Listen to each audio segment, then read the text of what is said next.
જય શ્રી કૃષ્ણ મિત્રો, કેમ છો? મજામાં ને? આજે આપણે મેંગો શ્રીખંડ બનાવવા માટે દહીં જમાવી લીધું છે. એકદમ મસ્ત દહીં આપણું જામી ગયું છે. 7 કલાક માટે જમાવ્યું છે. આપણે થોડું અંદર દહીં નાખીને મસ્ત મજાનું જમાવી લીધું છે. આપણું દહીં જામી ગયું છે. હવે આપણે આને એક કાપડમાં નાખી દઈશું. આપણે કોટનના કાપડ લેવાનું છે.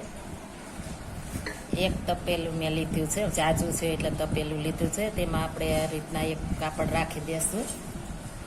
જેમાં ત્યારબાદ આપણે આ જમાવેલું દહીં નાખી દઈશું. એકદમ મસ્ત આપણું દહીં જામી ગયું છે. તમે જોઈ શકો છો, એકદમ સરસ આપણું દહીં જામી ગયું છે. આ રીતના આપણે બધું દહીં નાખી દઈશું.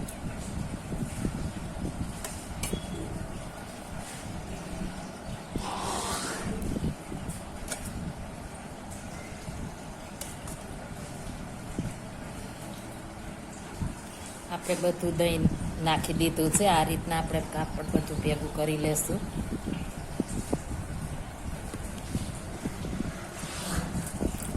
જોઈ શકો છો, આપણું પાણી નીતરવા માંડ્યું છે.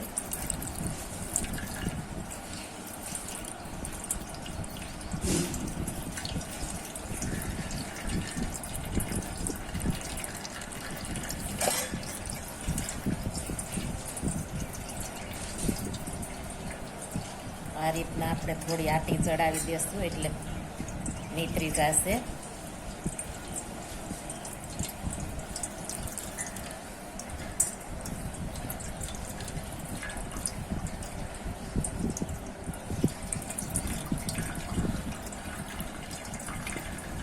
આ પાણી આપણે ફેંકી દેવાનું નથી, આનો આપણે ઉપયોગ કરી શકીએ છીએ.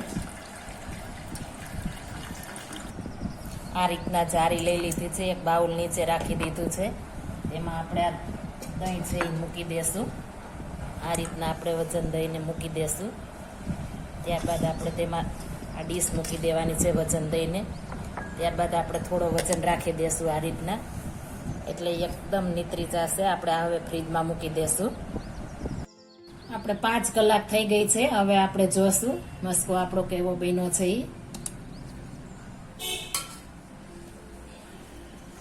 આપણે ફ્રીજમાં મૂકવાનો છે. ફ્રીજમાં મૂકી દીધો તો મસ્ત આપણો મસ્કો થઈ ગયો છે. તમે જોઈ શકો છો, એકદમ સરસ મસ્કો બની ગયો છે. હવે આપણે એક વાસણમાં કાઢી લેશું. અને આપણે પાણી પણ નીતળી ગયું છે. તમે જોઈ શકો છો, આટલું પાણી નીકળ્યું છે. આ આપણે કોઈ રસોઈમાં ઉપયોગ કરી લેશું. હવે આપણે એક બાઉલમાં કાઢી લેશું. એકદમ મસ્ત આપણો મસ્કો બની ગયો છે. આપણે એક બાઉલ લઈ લીધું છે. તેમાં આપણો મસ્કો નાખી દઈશું. આપણે 4 થી 5 કલાક માટે રહેવા દેવાનું છે, એટલે એકદમ મસ્ત થઈ જશે આપણે મસ્કો. તમે જોઈ શકો છો, એકદમ મસ્ત આપણો થઈ ગયો છે. અને આપણે આ કાપડમાં ચોંટ્યું હોય ચમચા વડે લઈ લેવાનું છે. એ મસ્ત હોય છે. મલાઈનો ભાગ ઉપર હોય તે ચોંટી ગયો હોય છે, એટલે એ આપણે લઈ લેવો જરૂરી છે. એટલે આપણે બધો મસ્કો લઈ લેશું. ચોંટો હશે એ આપણે લઈ લીધો છે. હવે આપણે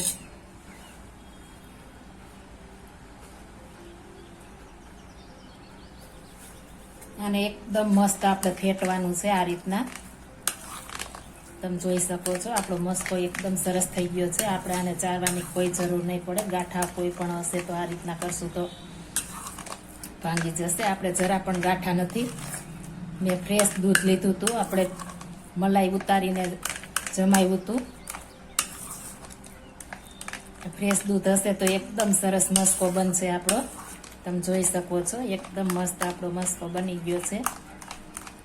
આ રીતના એકદમ મસ્ત ફેટી લેવાનું છે, એટલે એકદમ મસ્ત થશે. એકદમ હવા ભરાશે એટલે આપણો મસ્કો પણ એકદમ સરસ થઈ જશે ને આપણું શ્રીખંડ પણ એટલું મસ્ત બનશે.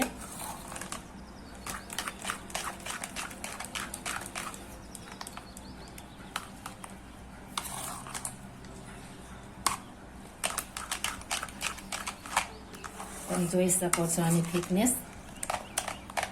મારે 300 ગ્રામ જેટલો મસ્કો બન્યો છે.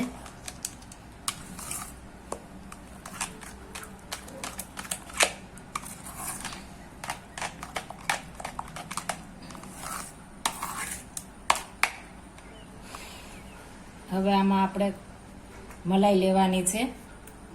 મેં ફ્રેશ મલાઈ લીધી હતી, આપણે દૂધથી ઉપર કાઢેલી હોય તે. એને આપણે એક રીત સરસ રસ કરી દેવાનું છે, એક રસ. તમે જો આ ઘરની મલાઈ ન હોય તો તમે લઈ શકો છો, બહારની પણ અમૂલની આવે છે તે ફ્રેશ મલાઈ. પણ આ ઘરની નાખવાથી એકદમ મસ્ત ફ્લેવર આવે છે, એટલા માટે ઘરની નાખવી જરૂરી છે. જો ન હોય તો આપણે લઈ શકીએ છીએ. આને એકદમ એક મસ્ત ફેટી લેવાનું છે, એટલે એકદમ મસ્ત બનશે.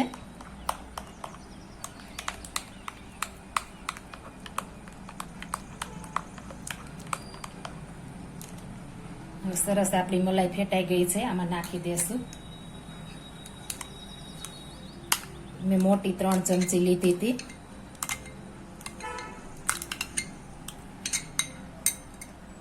હવે ફરી આપણે મિક્સ કરી દેશું.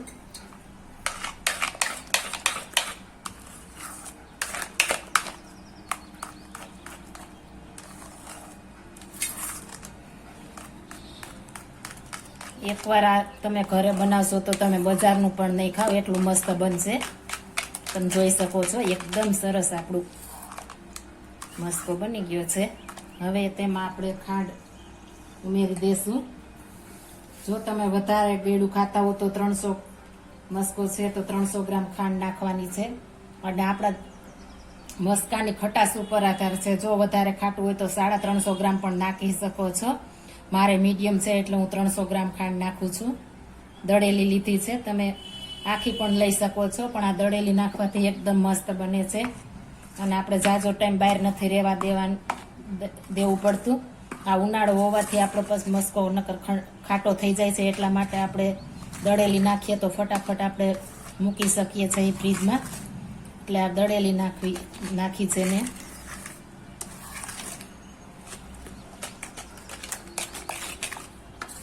આ રીતના બધું મિક્સ કરી દેશું.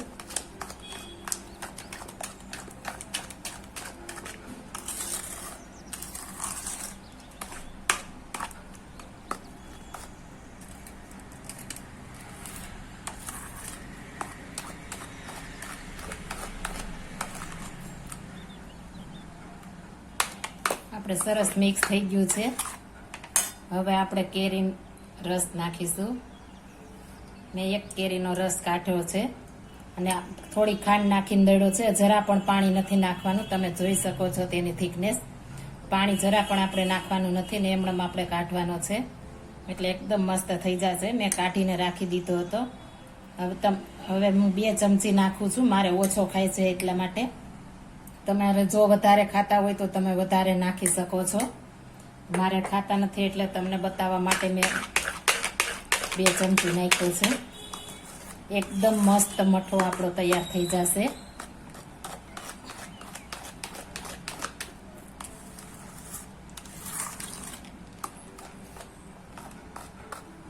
આપણે મસ્ત મજાનું મિક્સ થઈ ગયો છે. હવે એમાં આપણે ઇલાયચી પાવડર નાખીશું. આમાં તમે કેરીના નાના નાના ટુકડા પણ નાખી શકો છો. મારે નથી ખાતા એટલે હું નથી નાખતી. તમે નાના નાના એવા ટુકડા કરીને પણ નાખી શકો છો.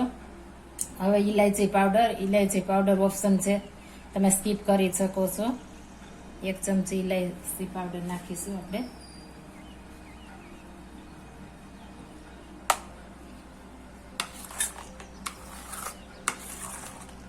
હવે આને આપણે ફ્રીજમાં મૂકી દેશું. એકદમ મસ્ત આપણો તૈયાર થઈ ગયો છે. તમે આને શું કહો છો, મઠો કહો છો કે મેંગો શ્રીખંડ કહો છો, તે મને કોમેન્ટ કરી જણાવજો કે તમારે શું કહે છે આને. અને તમે ક્યાંથી જોવો છો તે પણ મને બતાવજો કોમેન્ટ કરી કે તમે કયા જિલ્લામાંથી જોવો છો. એ આપણો મેંગો શ્રીખંડ તૈયાર થઈ ગયું છે. હવે આને આપણે ફ્રીજમાં એક ડબ્બામાં ભરીને ફ્રીજમાં મૂકી દેશું. મેં ડબ્બામાં ભરી લીધા છે. હવે તેને આપણે ગાર્નિશ કરીશું.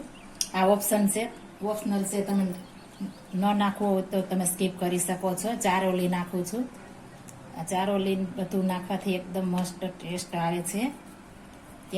ત્યારબાદ બદામ,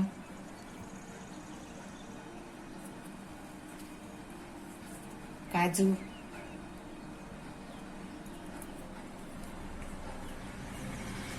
પિસ્તા, ત્યારબાદ મગજતરીના બી આ ઉનાળામાં આપણા મગજને ઠંડક આપે છે, એટલે હું મગજતરી વધારે વાપરું છું. એટલે એકદમ સરસ થાય છે અને આપણે ઠંડક પણ આપે છે. તાસીરે ઠંડા હોવાથી આપણું મસ્ત મજાનું મેંગો શીખ. જો આ મારી રેસીપી પસંદ આવી હોય તો મારી ચેનલ લાઈક, શેર અને સબસ્ક્રાઈબ કરી દેજો. ફરી મળીશું નવી રેસીપી લઈને. જય શ્રી કૃષ્ણ.